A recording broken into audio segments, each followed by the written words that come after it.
A Justiça condenou o ex-prefeito de Serrana por fraudes em licitações. Tonhão Candoca teria favorecido um aliado político durante o certame que previa a compra de cestas básicas. O ex-chefe do Executivo responde a mais 12 ações civis e penais. O ex-prefeito de Serrana, João Antônio Barbosa, o Tonhão Candoca, foi condenado a 2 anos de prisão por supostamente fraudar uma licitação para o fornecimento de cestas básicas ao município. A pena será convertida em pagamento de salários mínimos. A decisão foi baseada em uma denúncia do Ministério Público, ao relatar que o ex-chefe do Executivo favoreceu um aliado político durante o certame. A empresa vencedora seria apenas de fachada. Todo processo licitatório precisa ter publicidade e transparência, visando que os editais tenham regras garantindo à municipalidade a prestação do serviço de qualidade e também que esses produtos tenham qualidades específicas, não podendo garantir que uma empresa que seja aberta 5 dias antes do certame tenha capacidade técnica e financeira para participar do processo licitatório, ficando claro e óbvio que essa empresa foi aberta somente para a finalidade de vencer esse processo. O dono da empresa também foi condenado a 2 anos e 4 meses de reclusão, mas em regime semiaberto. Cabe recurso. O relatório da condenação ainda aponta que o preço apresentado pela companhia, de R$ 64,50, foi aquém das cotações realizadas. Os valores entre as firmas do ramo giravam em torno de R$ 100. Quando você tem um preço muito abaixo dessas médias, é considerado inexequível, tendo o município que impedir a sequência do processo. Porque se ninguém faz milagre no mercado capitalista, se o preço é muito baixo, obviamente que ele não será prestado a contento, ou esses produtos não serão entregues. A investigação constatou também que a comissão de licitação não acompanhava o certame, apenas assinava os papéis. E sem a possibilidade de fornecer o material licitado pelo preço ofertado, o contrato foi rompido de forma amigável, o que também foi considerado ilegal pelo Tribunal de Justiça. Quando você vai romper um contrato de um processo licitatório, você precisa observar a motivação para que isso aconteça. O interesse público, nesse momento, deve prevalecer sobre o interesse privado. E, neste caso, pelo que consta da sentença, não se foi justificado e nem mesmo teve motivação para que essa rescisão acontecesse. O ex-prefeito do município de 45 mil habitantes responde ainda a mais 12 ações civis e penais. Processos movidos pelo Ministério Público por improbidade, danos ao erário, violação dos princípios administrativos, entre outros.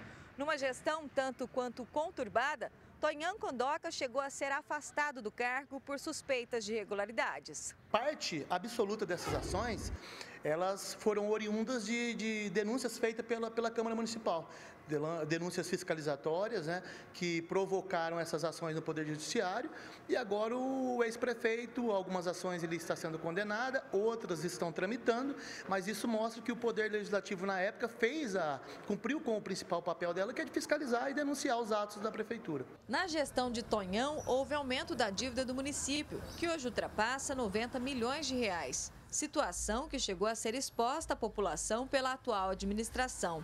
Por isso, nas ruas, os moradores defendem a investigação de atos como esse. Tem que investigar e põe na cadeia também. Se eu for roubar um negócio ali, vai me prender, eu não saio da cadeia. Por que não tem que prender ele? Tem que prender ele. Ximene Osório para o Jornal da Clube. A defesa do ex-prefeito já recorreu da decisão. Em nota, disse entender que não houve dano ao erário público e que, por isso, não houve motivo justo para a condenação. A defesa acrescenta que a única suspeita é de que o vencedor da licitação era conhecido de Tonhão Candoca, mas que em Serrana todos se conhecem.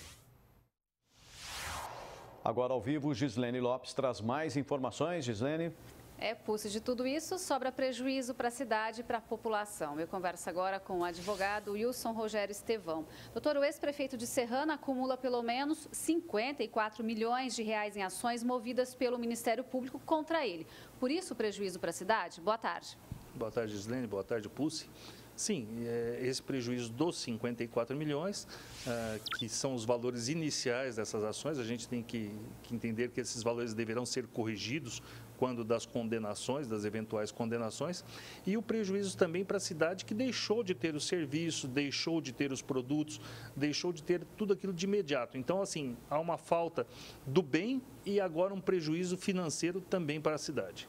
Doutor, às vésperas de uma eleição, essa situação serve de aprendizado?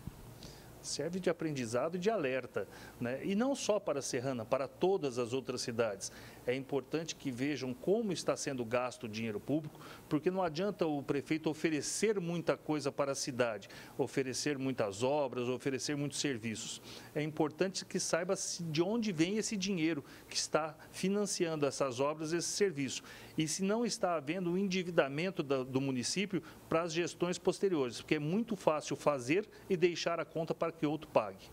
Doutora, a juíza lembrou que no caso das cestas básicas, o serviço ficou comprometido porque não tinha como ser executado. Fraudes em concorrência pública geram essas consequências. Sim, gera as consequências, no caso é o que nós dissemos, da falta da cesta básica para aqueles que necessitavam dela naquele período e ainda todo esse déficit que há no caixa da Prefeitura de Serrana. Então, assim, é a má gestão do dinheiro público, a má gestão do bem público. É usar o bem público para benefício próprio em vez de usar para benefício da população.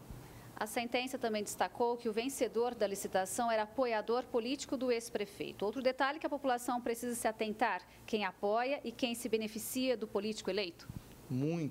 É muito importante que acompanhem nas fichas do Tribunal Superior Eleitoral os apoiadores dos prefeitos, dos vereadores, aqueles que doam para a campanha, porque ninguém vai doar de graça. Toda doação vai ter uma cobrança posteriori.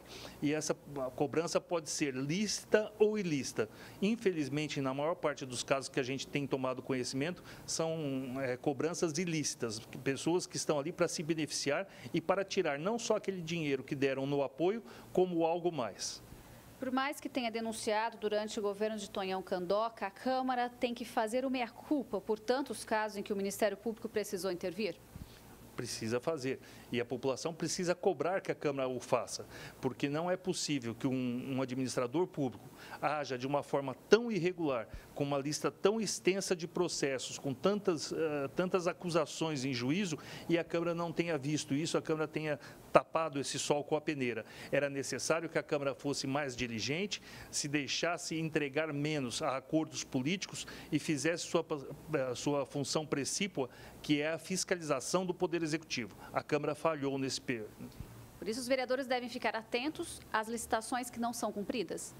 Ficar atento a essas licitações, ficar atento àquelas licitações que são canceladas e ficar atento principalmente quem são as pessoas que vencem as licitações, como são feitos esses contratos e, principalmente, o reajuste desses contratos que são feitos.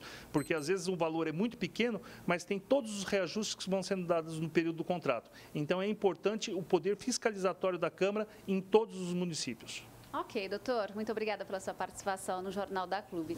Daqui a pouco a gente volta com outras informações. É com você, Pussi. Ok, até já.